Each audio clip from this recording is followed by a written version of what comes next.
출애굽기 37장 강해입니다. 아마 출애굽기를 이제 다 끝낸 것 같습니다.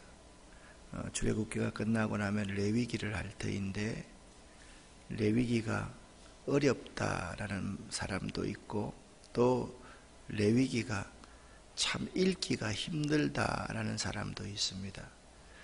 저랑 함께 레위기를 읽어 나가시면 그렇지 않다, 레위기 쉽다, 참 단순한 내용이다, 그걸 아마 여러분들이 깨닫게 될 겁니다. 왜?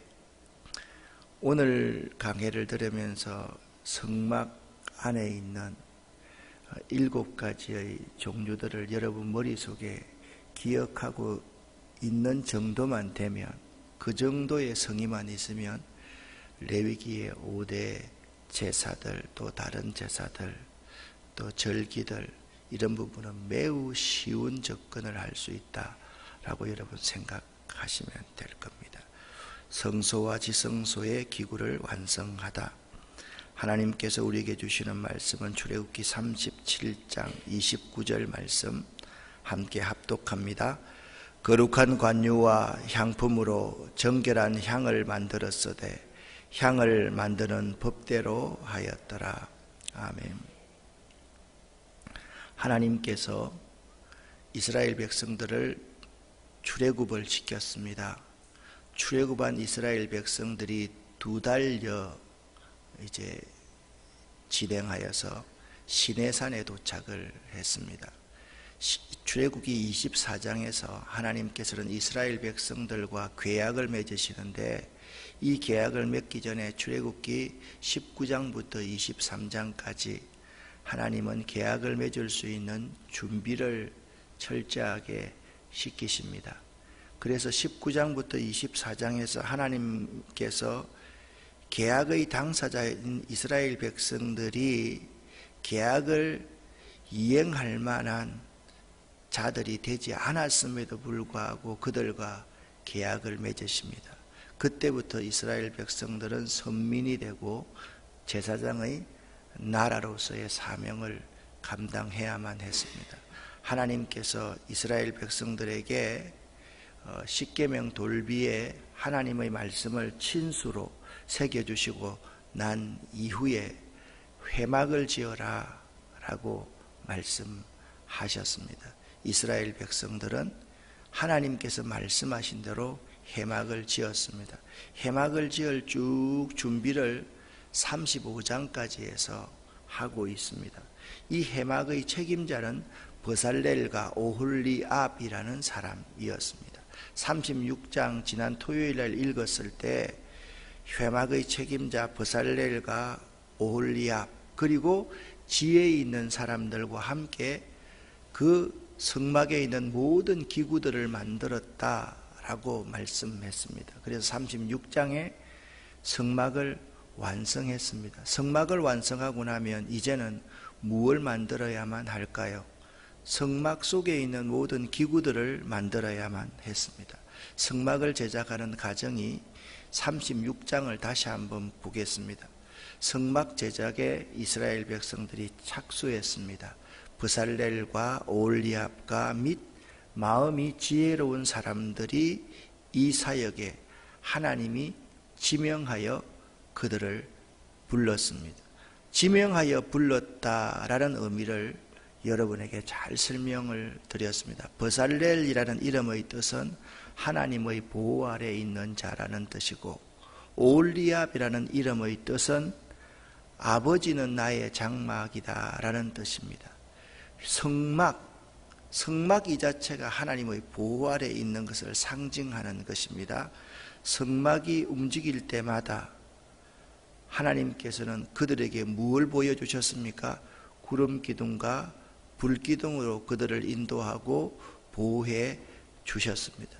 이스라엘 백성들은 각기 자기의 텐트, 장막에서 성막 위에 임재하시는 하나님, 그 성막 위에 임재하시는 하나님과 교제하는 모세를 바라볼 수가 있었습니다. 성막 제작은 이렇게 하나님께서 지시하신 대로 완수했습니다.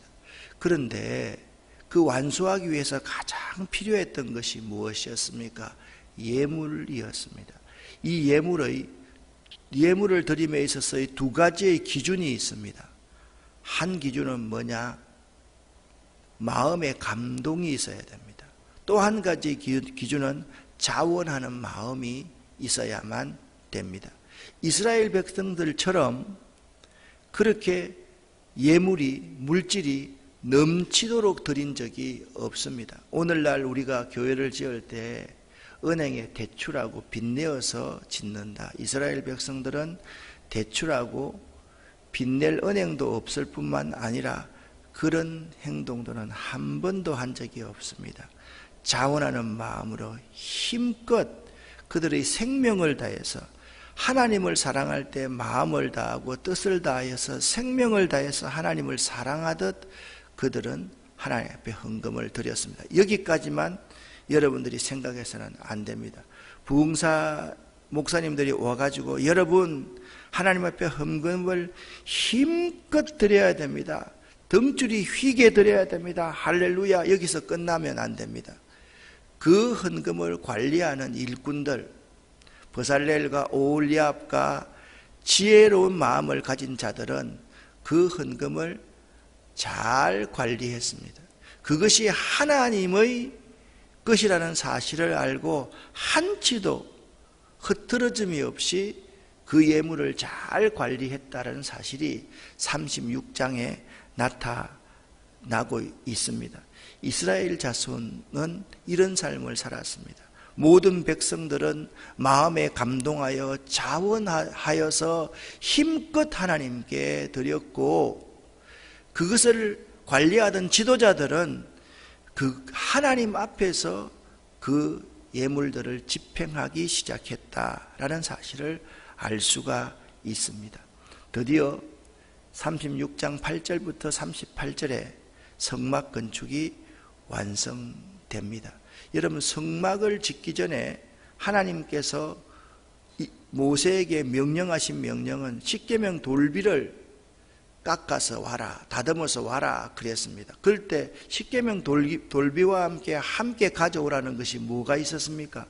조각목으로 궤를 만들어서 이 십계명 돌비를 보관할 수 있도록 궤까지 함께 만들어 오라, 그렇게 말씀했습니다. 마찬가지입니다. 성막도 가장 중요한 것이 하나님이 지시하신 대로, 하나님의 법대로 성막을 만들어야 했고, 성막 안에 있는 모든 기구들을 만들어야만 했습니다. 그런데 성막은 매우 중요한 특징이 있습니다. 그 특징이, 성막은 이렇게 생겼습니다. 전체적으로 이제 구리강산의 근처에 이스라엘 백성들이 이 성막을 이렇게 재현해 놓았는데요, 겉모양은 아주 볼품이 없습니다. 계달의 장막으로, 우리 아스팔트 까만 모양으로 짓고 밖에 이렇게 텐트를 이렇게 쳐두었다라는 점을 여러분들이 알아야만 합니다. 우리 예수 그리스도를, 이 전체는 하나하나가 다 예수 그리스도를 상징한다. 예수님은 우리가 보기에는 이사야 53장 2절 말씀입니다. 정말 볼품없는 외모를 가졌고 구릿빛으로 그을린 외모를 가졌지만, 겉은 그런 모습이지만 속은 어떤 사람이든지 예수님 앞에 예수님 눈빛 한 번만 만나게 되면 그의 모든 죄를 다 토해내게 되고, 그 앞 부분 앞에서 정결한 마음을 갖게 하시는 분이 예수님이셨습니다. 예수님의 속은 항상 정금입니다. 성막은 바로 이런 모습이다라고 생각하셔야 됩니다.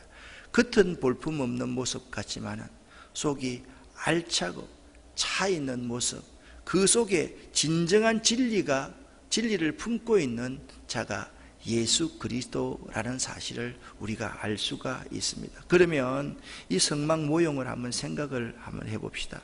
이쪽이 동쪽입니다. 동쪽에서 이렇게 들어갑니다. 이런 것도 할 때는 그냥 입으로 따라서 하면, 제일 앞에 있는 게 뭡니까? 번제단입니다. 번제단. 그 다음에 요 앞에 있는 것이 물두멍입니다. 이 성막 안에 들어가면 제일 오른쪽에 들어가서 오른쪽에 뭐가 있습니까? 예? 떡상이 있습니다. 진설병을 놓았던 떡상이 있습니다. 왼쪽에는 뭐가 있습니까? 순금 등대가 있습니다. 여기 앞에 딱 잘라서 여기가 지성소이고 여기가 성소입니다. 지성소 앞에 뭐가 있습니까? 분향단이 있습니다. 지성소와 성소를 구분하는 것은 휘장, 각기 공교한 실로 짠 휘장이 있었습니다. 그 휘장 안에는 요 안을 지성소라 그러고 이게 성소라고 그럽니다. 이 안에 뭐가 있습니까? 언약궤, 법궤, 증거궤가 있습니다. 자, 이렇게 7가지를 여러분들이 잘 생각을 하면서 나아가야 하면 좀 더 구체적으로 여러분 한번 보시기를 바랍니다. 이것이 성막의 평면도입니다. 이게 동쪽, 항상 동향을 하도록 되어 있습니다. 들어와서 제일 먼저 있는 것이 뭐라고요? 번제단입니다. 피가 없이는 나올 수 없고 예물이 없이는 하나님께 나올 수가 없는 것입니다. 그 다음에 여기는 제사를 드리고 짐승을 잡고 거름이 있기 때문에 그것을 정결하게 씻어야 됐습니다. 물두멍이 여기에 있습니다. 여기는 떡상이 있습니다. 떡상이 있습니다. 여기는 황금, 순금 등대가 있습니다. 이 순금 등대를 나중에 보시겠지만 여기는 24시간 불이 켜져 있어야만 됐습니다. 불을 켜기 위해서는 뭐가 있습니까? 기름이 있어야만 됐습니다. 이 기름을 준비하지 않으면 결코 안 됩니다. 제사장들이 하는 가장 중요한 일이 기름을 준비해서 24시간 불을 켜두는 것입니다. 우리 교회가 우리 그 세상을 향해서 프로그램 할 때만 불을 켜는 것은 틀렸습니다. 24시간 항상 불을 켜고 있어야 됩니다. 여기 앞에 있으면 뭡니까? 분향단입니다. 요 2가지, 여기 촛대하고 분향단에는 향도 24시간 계속해서 피워져야만 했고 여기 불도 24시간 계속해서 불을 켜 놓아야만 됐습니다. 여기가 지성소이고 이쪽이 성소입니다. 그리고 여기에 휘장으로 딱 둘러져 있고 여기 뭐가 있습니까? 언약궤, 법궤, 증거궤가 여기 있습니다. 언약궤 안에는 어떤 것이 들어 있었습니까? 십계명, 돌비가 들어 있었습니다. 2번째는요, 아론의 쌍난 지팡이가 들어 있었습니다. 3번째, 광야에서 이것이 무엇이냐? 만나가 들어 있었습니다. 이 3가지는 하나님께서 이스라엘 백성에게 임재하실 때 하나님의 살아계시는 생생한 역사를 증거하는 것이 이 3가지였다라는 사실을 알 수가 있습니다. 자, 더 나아가서 이스라엘 백성들의 삶의 중심엔 이 성막, 회막이 있었습니다. 회막의 제일 왼쪽 앞에는 어느 지파가 있었습니까? 유다 지파가 있었습니다. 영적인 것이 항상, 신앙적인 것이 항상 먼저입니다. 뒤에 이 부분을 받쳐주는 이 2 지파가 있었습니다. 어떤 지파입니까?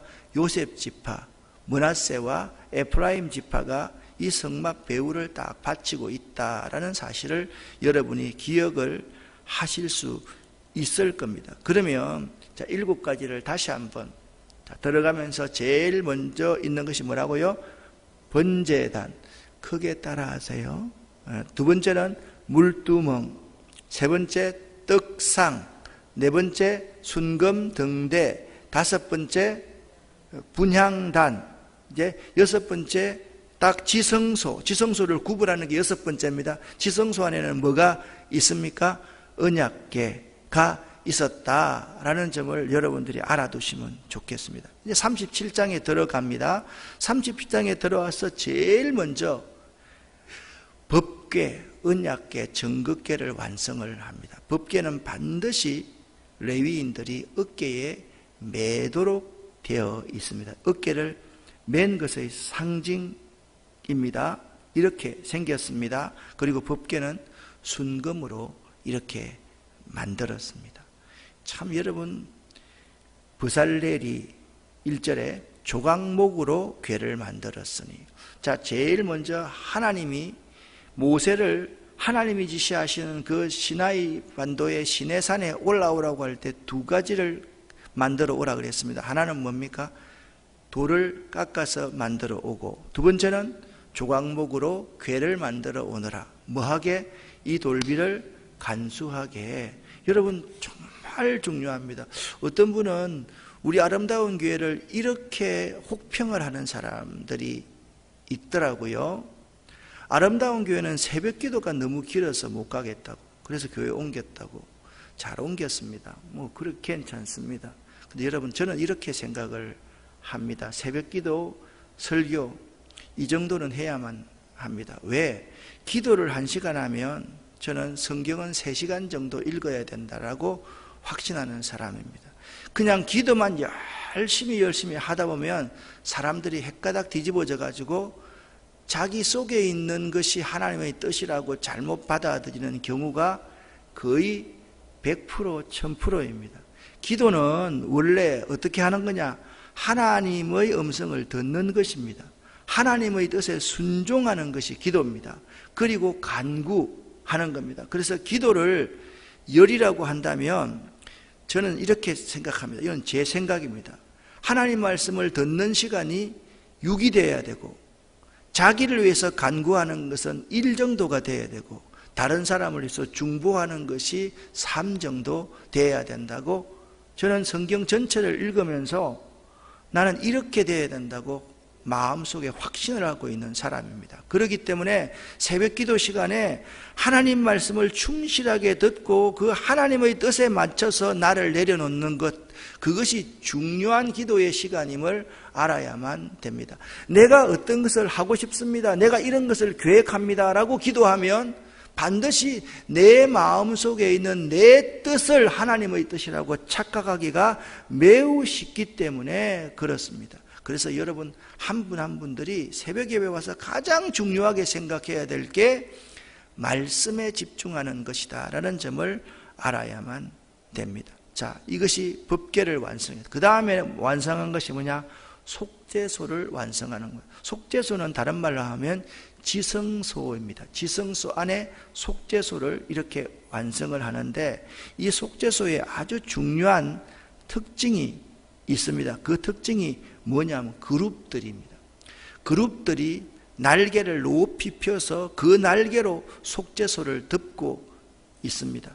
구약의 이사야 6장 말씀에 이사야가 하나님의 성전에서 우시야 왕이 죽던 해에 하나님을 만납니다. 그때도 뭐가 있습니까? 그룹들이 있습니다. 천사들이 있습니다. 그래서 이 그룹들, 천사들은요, 구름처럼 하나님의 임재의 상징입니다. 하나님이 임재할 때 반드시 그룹들이 있습니다. 이 지성소 속죄소에는 서로 얼굴을 대하는 그룹들이 그 속죄소를 덮고 있다라는 점을 여러분 알아야만 하는 것입니다. 여기에서 속죄가 대속이 일어나는 것입니다. 이 속죄의 대속의 사건이 예수 그리스도가 갈보리 언덕에서 우리를 위해서 피를 흘리시는 그곳에 항상 하나님의 임재, 하나님의 영광이 덮어진 곳이다. 그래서 여러분, 배너 같은 거 보면 예수 그리스도가 십자가에서 숨을 거둘 때 휘장이 위에서 쫙 씻겨지고 반드시 뭐가 있습니까? 이게 번개가 막 치고 이런 게 있죠. 그죠? 안 봤어요? 영화도 안 보는가 보다. 그게 하나님의 임재의 상징입니다. 그리고 이 속죄소는 반드시 그룹들의 천사들의 날개로 덮고 있고, 천사들은 서로 얼굴을 맞대고서 하나님 이렇게 하나님의 임재가 있으면 이걸 보면서 다 옆에서 보좌하고 있는 그러한 모습임을 여러분이 알아야만 합니다. 그 다음에 진설병입니다. 이게 이제 뒤에 등대는 성경 구절이 많아가지고 여기다가 그림을 못 넣어가지고 여기다가 등대까지를 다 놓았습니다. 여러분이 보시기에 오른쪽에 있는 것이 순금 등대입니다. 여러분 보실 때 왼쪽에 있는 것이 진설, 그러니까 떡을 놓아두었던 상이다라고 생각하면 됩니다. 여러분 여기 가만히 한번 보십시오. 들어올 때에는 번제단에도 반드시 사람들이 들 수 있는 기둥들을 세워놨습니다. 떡상에도 진설 기둥을 세워놨습니다. 향단에도 기둥을 세워놨습니다. 그런데 기둥이 없는 것 뭐냐? 여기 등대, 순금 등대, 촛대입니다. 이 촛대는 24시간 항상 불을 켜두어야 된다. 우리가 여기 보면 진설해야 돼. 그러니까 한문이니까 그랬습니다. 떡을 쌓아둔 곳이다. 그렇게 여러분 생각하시면 됩니다. 이렇게 생겼습니다. 그가 조각목으로 상을 만들었는데 항상 조각목이라는 것이 아카시아 나무 같은 그러한 곳인데 아주 단단하고 뒤틀리지 않는 그러한 곳입니다. 그 조각목은 항상 뭐로? 금으로 덮어두어야 된다. 나무니까 그걸 금으로 덮어두어야 된다. 여기에 보면 금으로 태를 만들었고 금으로 쌌으며 병을 따르는 잔과 따르는 병을 순금으로 만들었더라. 그렇게 말씀을 하고 있습니다. 그 다음에 이제 등대를 이렇게 완성합니다. 이 등대는 또 순금으로 등잔대를 만들었다라고 그렇게 말씀을 하고 있습니다. 제일 마지막에 뭘 만들어야? 분향단을 만들었습니다.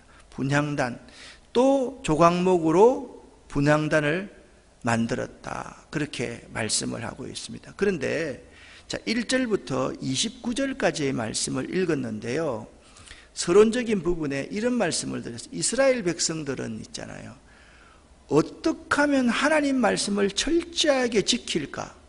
그것이 그들의 관심이었습니다. 여기 보면 법대로 하였더라. 그렇게 말씀. 이걸 잘못 해석하면 회의할 때 법이요, 인간이 만든 이런 법을 말하는 것이 아니라 하나님이 지시하시는 대로 그들은 순종하기에 힘썼다라는 의미입니다.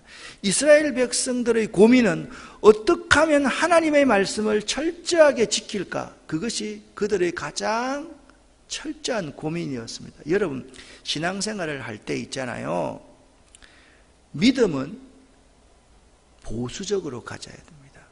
행동은 진취적으로 할 수 있어야만 됩니다.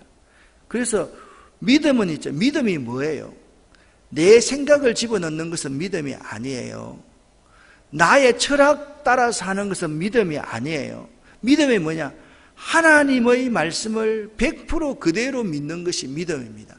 하나님께서 약속하신 언약을 그대로 받아들이는 것이 믿음입니다.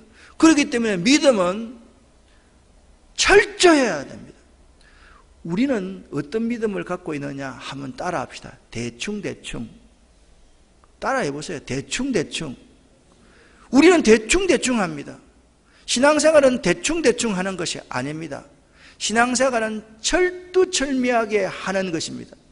거기에 대충 하는 그곳에 바로 사단의 시험거리가 있다라는 사실을 알 수가 있는 것입니다. 그래서 이렇게 한번 생각해 보면 어떨까요? 머리는 냉철하고 차갑고 가슴은 그리스도의 사랑을 품은 듯 용광로처럼 뜨거운 사랑을 가지고 있고 손과 발은 항상 아름다운 손과 발을 만들어가는 사람, 그러한 사람이 정말 좋은 신앙인 아니겠습니까? 머리가 냉철하고 차가워야 됩니다. 가슴이 뜨거워야 됩니다. 우리의 손과 발이 복음을 전하는 산을 넘는 자의 발이 될 수 있어야 되고, 다른 사람을 섬김의 손이어야 되고, 기도의 손이 될 수 있어야만 되는 것입니다. 말씀을 드렸습니다. 이 하나님의 모든 전에 있는 모든 것은 예수 그리스도를 상징한다라고 말씀을 드렸습니다. 여러분, 이스라엘 백성들이 출애굽할 때 무엇으로 말미암아 그들이 출애굽할 수 있었습니까? 하나님의 은혜로 말미암아 출애굽할 수 있었습니다. 그들이 진정한 구원을 얻을 수 있었던 것은 무엇으로 진정한 구원을 얻었습니까? 어린 양 예수의 피가 문설주와 임방에 발렸을 때 패스오버 유월절의 놀라운 역사가 일어났습니다. 이스라엘 백성들이 하나님의 백성이 될 수 있게끔 되었던 것이 무엇입니까? 자격 없는 그들에게, 불평하고 원망하고 하나님을 배신하는 그들에게 하나님이 친히 오셔서 언약을 체결해 주셨기 때문에 그들이 언약의 백성이 될 수 있었던 것입니다. 언약의 백성의 징표가 무엇입니까? 순종하는 것입니다. 하나님의 말씀을 새겨서 그 말씀을 잘 우리의 신비 조각목에 보관하는 것입니다. 우리가 신앙생활을 잘한다라고 하는 것은 하나님의 말씀의 법대로 살아가는 것입니다. 오늘 하루 여러분 세상 바라보지 마십시오. 사람들 바라보지 마십시오. 특별히 정치하는, 죄송합니다, 저따위 인간들을 따라가 가지고 거기에 그런 생각 절대로 하지 마십시오. 우리가 따라가야 될 진리는 하나님의 말씀, 이거 한 가지밖에 없다라는 사실을 알고 여러분들이 철저하게 하루 동안 하나님 말씀을 순종하고 따라야 되겠다, 이 마음을 가지고 살아가시는 여러분 되시기를 예수 이름으로 간절히 축원합니다. 기도하겠습니다. 살아계신 아버지 하나님이여, 하나님의 은혜를 참으로 감사를 드립니다. 우리 같은 자들을 사랑해 주시고 인정해 주셔서 우리들과 언약을 맺으시는 하나님을 찬양합니다. 우리가 하나님과 언약을 맺을 만한 돈이 있습니까?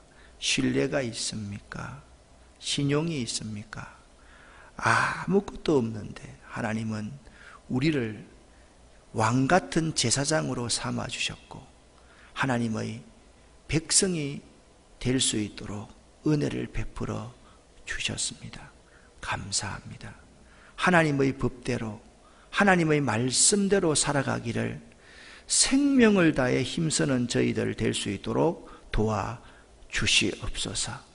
어떻게 하면 하나님 말씀에 철저하게 순종하고 살까?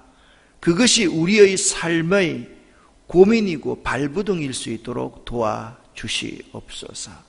하나님, 오늘도 예수의 보혈을 저희들과 저희들 허리에서 난 자녀 손들에게 덮어 주시옵소서. 우리의 직장에 예수의 보혈을 덮어 주시옵소서.